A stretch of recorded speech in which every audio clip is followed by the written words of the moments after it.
একটি শিক্ষণীয় সুন্দর গল্প। নদীর পাড়ে একটি গাছে এক বাঁদর এবং বাঁদরী থাকতো। একদিন হঠাৎ আকাশ থেকে কথা ভেসে এলো যে আজ রাত 2টোর সময় যে এই নদীতে লাফ দেবে সে রাজা হয়ে যাবে। বাঁদরের ঠিক রাত 2টোর সময় নদীতে লাফ দিল এবং যখন সে পানি থেকে উঠল তখন দেখলো বাঁদরী সুন্দর একটা রানীতে পরিণত হয়ে গেছে। সকালে যখন বাঁদর ঘুম থেকে উঠল তখন কোথাও তার বাঁদরীকে দেখতে পেল না।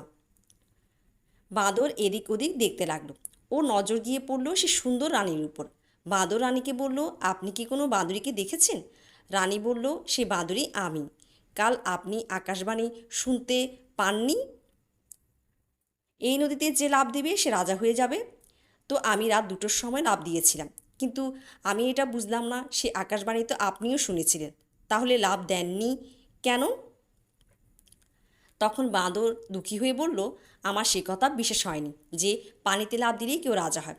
রানী তখন এমন একটা উত্তর দিল যার কারণে সে বাঁদরও চিন্তায় পড়ে গেল। রানী বলল, আপনি লাফ দিয়ে তো দেখতেন, মানলাম আপনি রাজা হতেন না, বাঁদর তো থাকতেন, কোনো ক্ষতি তো হতো না। আসলে যেই লোক জীবনে রিস্ক না নেয় তারা যেমন আছে তেমনি থেকে যায়। কখনো কখনো সফলতা মাত্র এক লাফ দূরে থাকে।